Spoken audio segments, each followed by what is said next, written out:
માતાજીનો ભક્ત રહ્યો છે.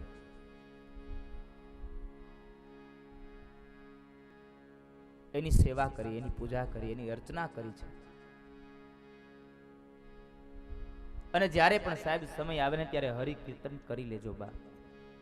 કથામાં બેસો, કદાચ ગામની અંદર 5 માતાઓ શેરીએ મળીને પણ સત્સંગ કરજો. હું દરેક કથાઓમાં જાઉં ત્યાંથી વડીલ માતાઓને બધાને કહેતો હોઉં છું કે તમારા ગામની અંદર તમે સત્સંગ કરજો સાહેબ. અહીંયા ગામમાં સત્સંગ કરો છો કે નહીં માતાઓ? કરતા હોય તો હાથ ઊંચો કરો. તો કેટલાક મંડળ છે ગામમાં? જો કે ગામ તો મોટું છે ને. કાલ જોયું મેં શોભાયાત્રામાં, પોથયાત્રામાં જોયું, ઘણું મોટું ગામ છે. સત્સંગ કરો છો ને? તો સત્સંગ જ કરજો માતાઓ. પછી છેલ્લે ઓલું કંઈક પદ ગાવ ને તમે, આજે સૌને જય શ્રી કૃષ્ણ, કાલે વેલા આવજો, કે એની પછી કંઈક ગાવ છો હજી? મને માતાઓનું પેલું ગીત બહુ ગમે, કંઈક પેલું ખોબેથી નાવ ને તમે. મને એના શબ્દો ભૂલાઈ ગયા છે, આ ગઈ કથામાંથી ભૂલી ગયો. કઈક ગંગા નાયા ને એવું કઈક હોય છે કઈક. હવે પણ મારી વિનંતી છે માતાઓ, તમે છેલ્લે જ્યારે જય શ્રી કૃષ્ણ બધાને કહી દો ને, ત્યાર પછી ત્યાંથી ઊભા થઈ અને ઘરે જઈને સુઈ જજો. બને ત્યાં સુધી કોઈની સાથે વાતચીત ન કરતા. પછી સત્સંગ પૂરો કર્યા પછી 2 બહેનો વયા જાય, પછી 3 બહેનો બેસીને આ ફલાણું છે ને ઢીકડું છે ને આ છે ને તે છે, આ ન કરતા. કોઈનો સત્સંગ ન કરતા, ઈશ્વરનો સત્સંગ કરજો સાહેબ. ઈશ્વરના સત્સંગમાં તમને જરૂરથી કંઈક પ્રાપ્ત થશે. કથાઓમાં પણ તમે જાઓ તો કથાઓમાં પણ અહીં સત્સંગ મંડળમાં તમે પેલી કરતાલો વગાડો છો કે નહીં? એને તો લેતા આવજો હારે કાલથી. હવે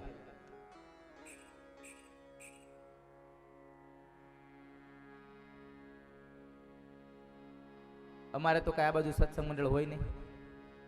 ગોપી મંડળ હોય પણ ગોપા મંડળ ન હોય કોઈ દી. આપણું મંડળ કોઈ દી ના આવ્યું. આપણે તો હા ગામના પાત્ર બેઠા હોઈએ, બુખારો રમતા હોય ને વાહવા જેવું. જો કે અહીંયા તો લગભગ નહીં રમતા હોય કદાચ, કારણ કે અહીંયા વડીલો બધા અહીંયા દેખાય છે મને, એટલે રમતા હોય તો ખબર નથી, કારણ કે હજી ગામની અંદર તો હું નીકળ્યો નથી. પણ ત્યાં તમે ધૂન કીર્તન કરતા હો કે ન કરતા હો, તમે બુખારો રમશો ને વડીલો, તો આવનારી પેઢી બુખારો રમશે.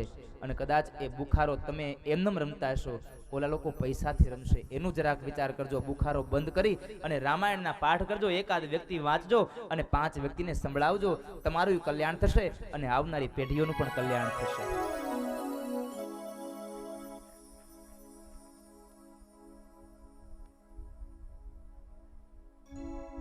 સુત નામના પુરાણી કથાને વર્ણવે, પણ એ કથાને લેતા પેલા એક આવો કામ કરીએ, એક થોડુંક નાનું એવું સત્કીર્તન કરીએ. કારણ કે આ બાજુ બધાને આળસ આવી ગઈ છે બહુ. કરવું છે ને વડીલો? તમે લોકો તો હાજ પાડશો. આ બાજુ મેં પૂછ્યું છે.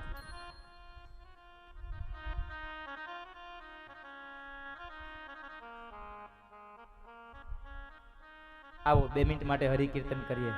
ફરી પાછા પુરુરવાની કથામાં અને ઉર્વશીના ચરિત્રમાં વિસ્તારથી જશું. મને પ્રિય એવી આ ધૂન છે. આપ લોકોને પહેલા વિનંતી કરી દઉં, દરેક કથાઓમાં જેટલી પણ ધૂન ગવરાવું ને, બધી ધૂનોમાંથી મને જો કોઈ પ્રિય ધૂન હોય તો મારી અંતરની વાલી ધૂન છે.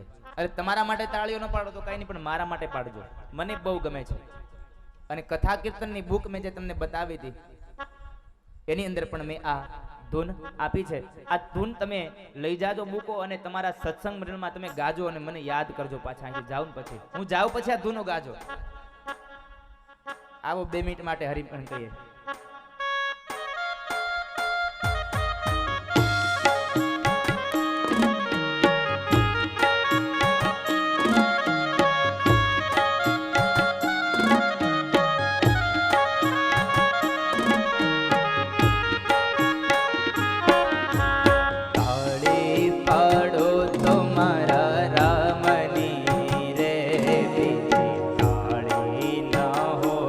જો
છે રે બચપણ કોને કહેવાય જો બચપન બચપનમાં ઘણો ફેર છે રે બચપન કોને કહેવાય જો બચપણમાં ઘણો ફેર છે રે બચપણ કોને કહેવાય જો બચપનમાં ઘણો ફેર છે બચપન કોને કહેવાય જો બચપણમાં ધ્રુવજીને હરી મળ્યા રે એને બચપણ કહેવાય જો બચપનમાં ધ્રુવજીને હરી મળ્યા રે બચપન એને કહેવાય જો બચપણમાં પ્રહલાદને ઋષિ મળ્યા રે એને બચપણ કહેવાય જો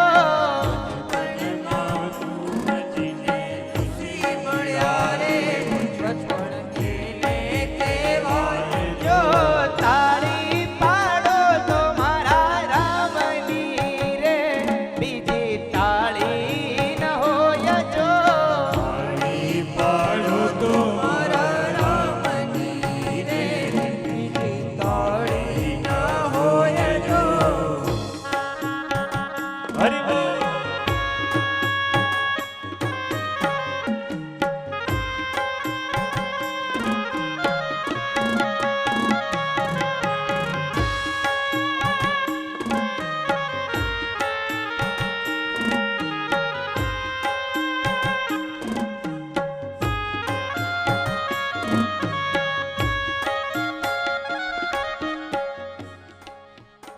અમે લોકો છે સુરત થી આવ્યા અહીંયા એટલે પીસી સાહેબ મન દાદા આપણે સુરત થી આવ્યા મોણપરી વાળા લોકો કદાચ નહીં રમતા હોય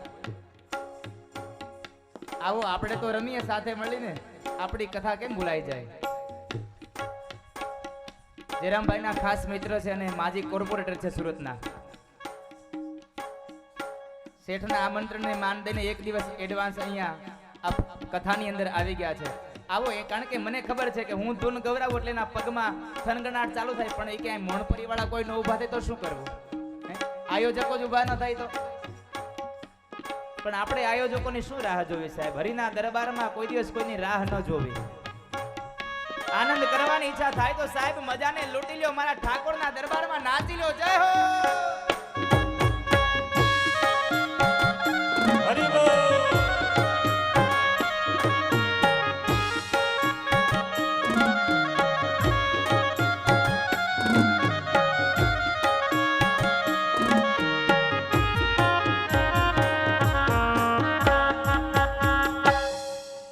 યુવાની યુવાની માં ફેર છે રે યુવાની કોને કહે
ગઢપણ એને કહેવાય જો ગઢપણમાં શબરી માઈને રામ મળ્યા રે ગઢપણ એને કહેવાય જો ગઢપણમાં શબરીને રામ મળ્યા રે ગઢપણ એને કહેવાય જો ગઢપણમાં શબરી માઈને રામ મળ્યા રે ગઢપણ એને કહેવાય જો સમરણ કરી લ્યો રાધે શ્યામના રે બીજા સમરણ ના હોય જો સમરણ કરો તો રાધે શ્યામના રે સમરણ ના હોય જો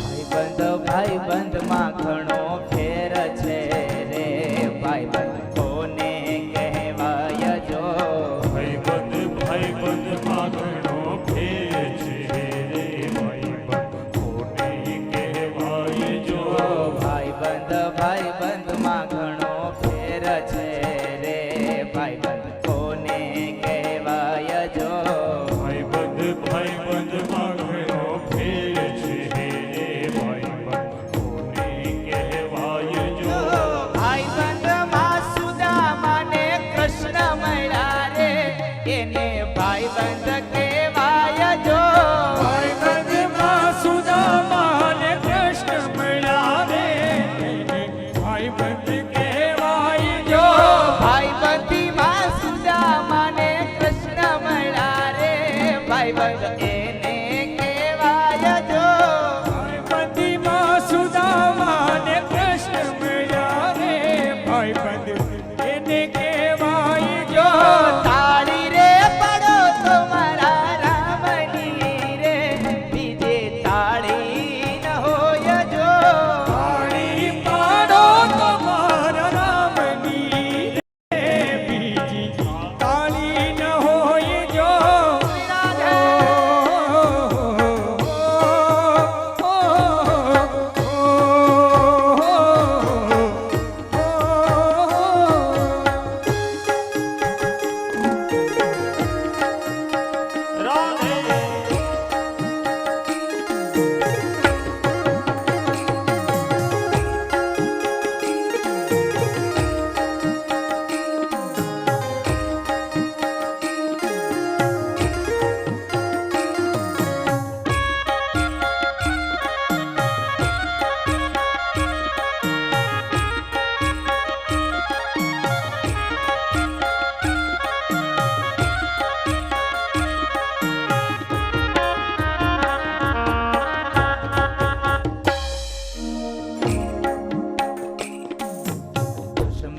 દુશ્મન માં ઘણો ફેર છે રે દુશ્મન કોને કહેવાય જો દુશ્મન માં ઘણો ફેર છે દુશ્મન કોને કહેવાય જો દુશ્મન માં ઘણો ફેર છે રે દુશ્મન કોને કહેવાય જો દુશ્મન માં ઘણો ફેર છે દુશ્મન કોને કહેવાય જો દુશ્મની માં રાવણ ને રામ મળ્યા રે દુશ્મન એને કહેવાય જો દુશ્મની માં રાવણ ને રામ મળ્યા રે દુશ્મન એને કહેવાય જો દુશ્મની માં રાવણ ને રામ મળ્યા રે દુશ્મન એને કહેવાય જો દુશ્મની માં રાવણ